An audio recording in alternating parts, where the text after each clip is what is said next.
So I spent all of last month in Chicago for intensives at Meadville Lombard Theological School.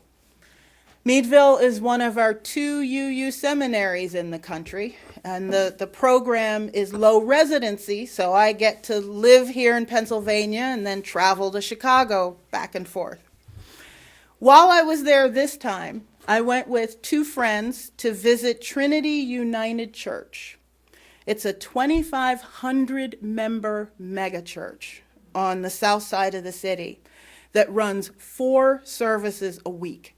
Just worship services, 3 on Sunday, 1 on Wednesday, and then a whole bunch of other kinds of small group services.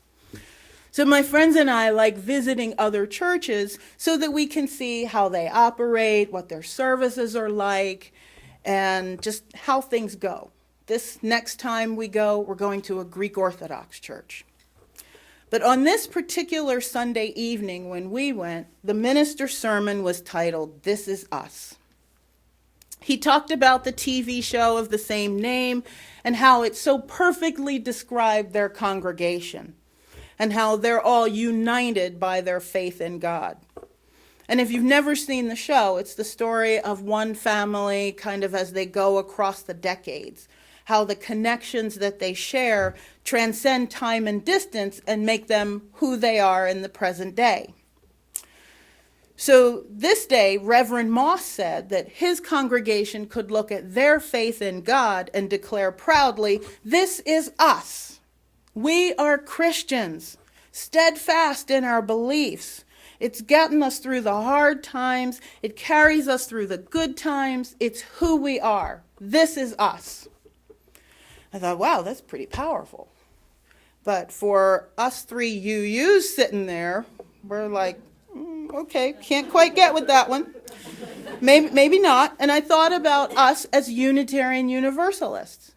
What's our story across the decades? How have our connections transcended time and space and made us who we are today? What do we mean when we say, "This is us"? So the first thing that I needed to know in trying to answer this question for myself was, are we talking about our theology? Do we even have a theology? A chaplain intern at the hospital where I work, a young rabbinical student, said to me in all seriousness, "Unitarian Universalism." And she got like this totally blank look on her face. And she said, "Isn't that the one where you really don't believe in anything and you don't use the Bible and you're allowed to believe whatever you want?" Ouch. Then somebody else in the group kind of sensed my distress, annoyance, insert whatever adjective or noun you want to put in there, and said, "Well, what exactly do you believe?" And I just smiled and said, "It's complicated." So if you think of theology as the system of belief in God, then no, we don't have a common theology. Not in today's Unitarian Universalism. But that wasn't always true. Both Unitarianism and Universalism have American roots that stretch back almost 400 years. Both claim their origins in the northern colonies, and both were considered progressive liberal faiths. And as such, adherents of both were also considered heretics. And we're kind of used to that anyway. So let's start with the Unitarian side of the family tree. We come from Christianity, but we grew apart from traditional Christian theological principles. Those who didn't believe in the Trinity of God the Father, the Son, and the Holy Ghost were called Unitarians, as an insult. But the name stuck. We liked it. Unitarians really didn't intend to branch off into their own denomination. They just wanted the freedom to live their truth within the Christian church. They referred to themselves as liberal Christians who were more concerned with the doctrine of man than the doctrine of God. They rejected Calvinist notions of predestination and original sin. instead believing in the right of self-governance and the right of individual free thought. Those liberal views permeated our society in the mid to late 1700s and formed much of the impetus for the American Revolution and the establishment of our country. There's somebody that you guys know a little bit about up here, Joseph Priestley, who many credit with bringing Unitarianism from Europe. He came here to Pennsylvania, went down to Philly, which was at that time kind of the center of democracy and a hotspot for liberal thought. He was regularly in the company of John Adams, Thomas Jefferson, and the early leaders of the Republic. And he had a really big hand in the 1796 establishment of my home church, the First Unitarian Church of Philadelphia, or as it used to be called, the Society of Unitarian Christians of Philadelphia. Not the oldest of our Unitarian churches, but the first one to openly embrace the name Unitarian. And we celebrate Priestley Sunday every year since. So by the middle of the next century, as this liberal faith continued to grow, there was dissension among the Unitarians. And we heard a little bit about that in their story on Henry David Thoreau. The Transcendentalists showed up. The Unitarians were split between their God-centered origins and the human-centered theology of Emerson and Parker and others. This humanist-theist debate, as it became known, shook the denomination, and we still feel it today. While many churches embrace both theologies, there are those that lean heavily one way or the other. Now, the Universalist side of the family tree is a little bit more straightforward theologically, even though it too allowed for individual freedom of thought. Universalism as a denomination was rooted in the doctrine of universal salvation, that God is infinitely loving and merciful and would ultimately redeem everybody.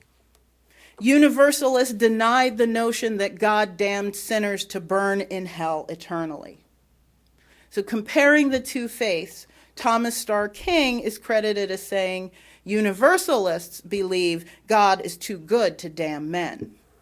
Unitarians believe that man is too good to be damned. So the Unitarians and the Universalists first really started thinking about merging. The first serious consideration of this was at the turn of the last century, when they began talking about it in the 50s, in the late 50s. The big question centered around Christian theology.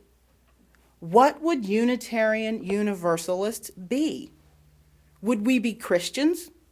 Would we be a biblical faith? And over the next 20 years, it became really, really clear that we were much more theologically diverse than we ever imagined. It was about so much more than just Christian and non-Christian.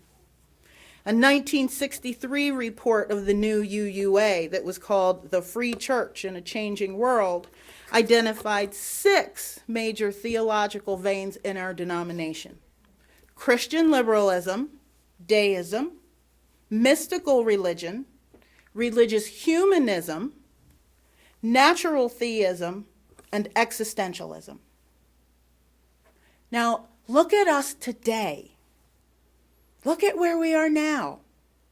We are humanists, atheists, and agnostics, former and current Buddhists, Hindus, and Muslims, Jews and Christians of all varieties, pagans and Wiccans, doubters and seekers, all within our UU churches. So maybe theology isn't the best way to describe who we are. Maybe that's not what we want to point to when we say, this is us. Or is it? Is it really what we want to point to? So here's my idea. What if we totally challenge what the definition of theology is? Could be different. In 2005, the UUA Commission on Appraisal described theology as being about the nature of the cosmos and of human beings, how we know what we are, how we find our religious authority, how we practice our values and strengthen our spirits, what we see as the goal of the religious journey and the nature of religious community, and how we define our mission in the world. Yeah, I know, that's like us, isn't it, right? A lot of words. So this commission, in the end, they actually came to a conclusion and said that theology is really an intellectual process of analyzing, clarifying, criticizing, articulating, and symbolizing those values, meanings, and convictions that grow out of experience. That's a mouthful. Yeah. So Dr. Anthony Pinn, who's one of my professors and a noted theologian, says that theology is bodies moving through time and space. That simple. And I don't know about you, but that works a whole lot better for me. And it makes more sense. Theology isn't a what, it's a how. It's about how our bodies move through time and space that connects us and makes us who we are. That's my thought. And when I think of it that way, it helps me move it along a little bit and help me figure out who we are. So if that's our new definition, then I would say this is who we are. We are humanists, atheists, and agnostics, former and current Buddhists, Hindus, and Muslims, Jews and Christians of all varieties, pagans and Wiccans, doubters and seekers, trying our best to find our own personal truth. Some of us have figured it out, and some of us, well, we're still working on it. We're each developing our own theology, our own individual lens through which we view the world and maneuver through life.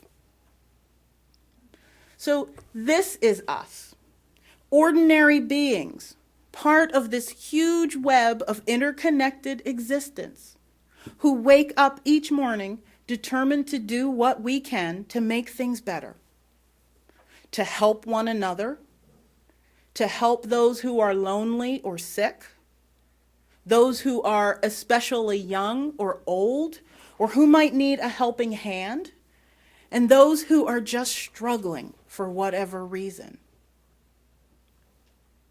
This is us, people who are doing what we can to effectuate political change, to end oppression and discrimination, and to promote equality and freedom for everyone by volunteering in schools, writing letters, serving at the soup kitchen, sitting on church committees, giving money, or showing up at rallies.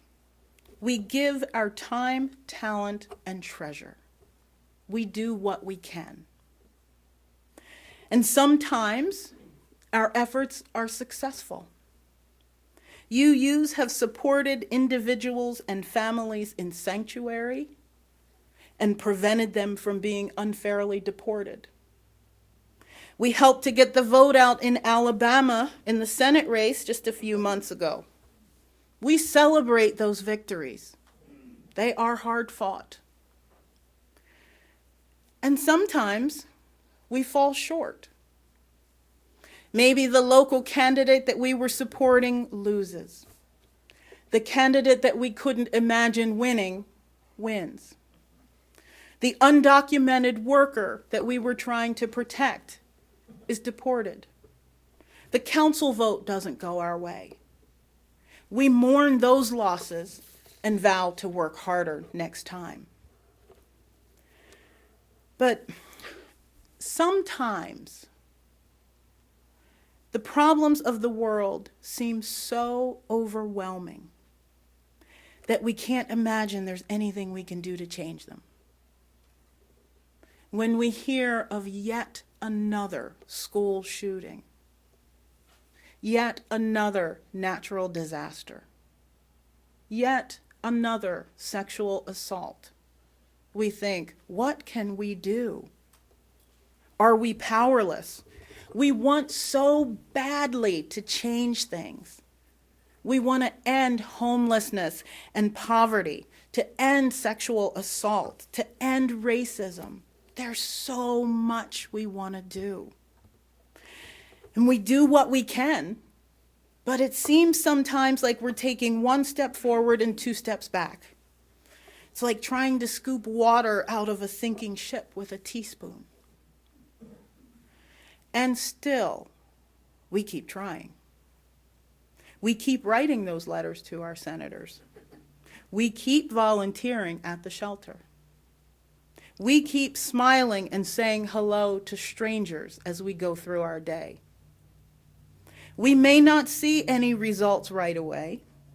We may never know if our actions stirred any lasting change or made a difference in someone's life. And that's okay.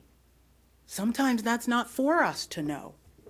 We don't do these things because we want the recognition or because we want praise for our good deed. We do these things because this is who we are, because this is us. Now, sometimes we feel overwhelmed by our own personal lives. We get tired. Even the most fierce among us gets tired. And I think you know some of those times I'm talking about, when the cable is out, the washing machine is broken, and the kids decide that the dog needs a new coat of paint. Those are the times when we're just tired. Or maybe it's when you lost your job. You're battling your own addiction. Or you're taking care of a dying parent. In those times, it's really hard to think about saving the world when you need saving yourself. In those times, please remember this, that this is us too.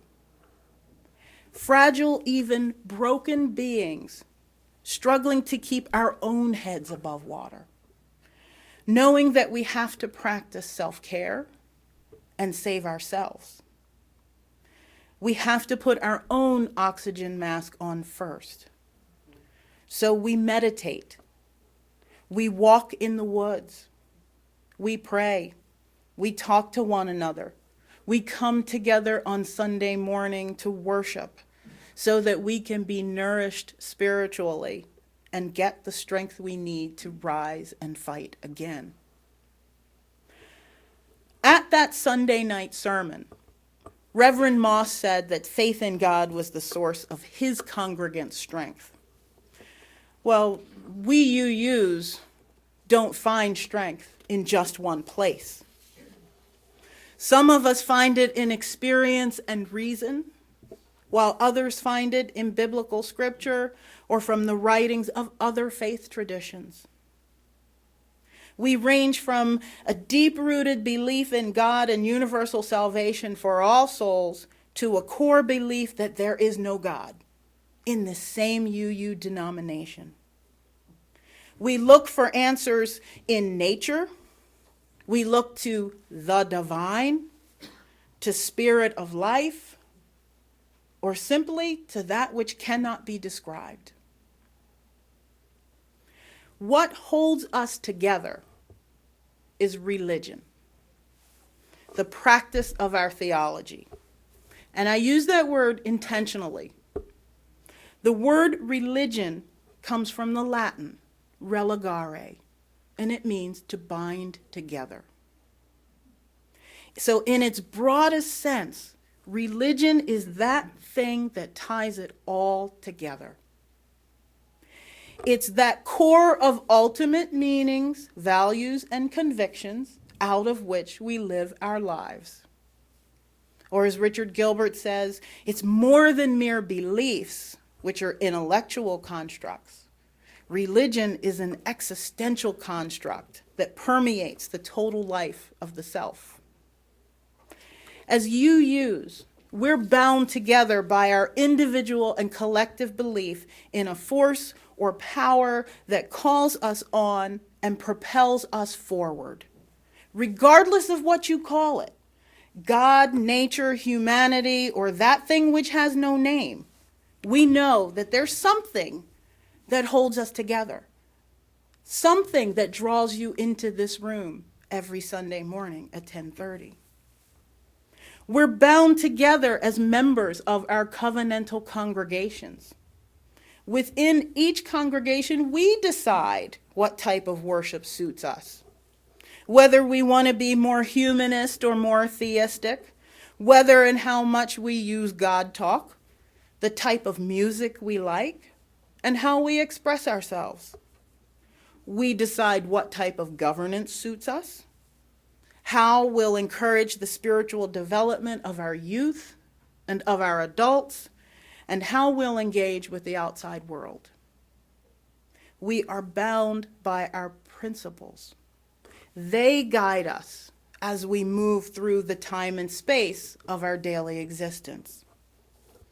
And while we are individuals with the right of self-determination and free will, which we know we UUs have, we know that we're also bound together as part of the larger connected web of existence.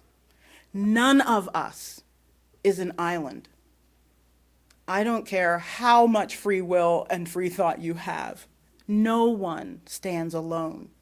Each of us is but a tiny piece of this vast system.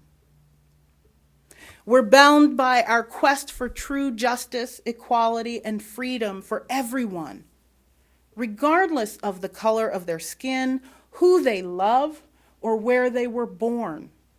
We know in our hearts that none of us is free until all of us are free.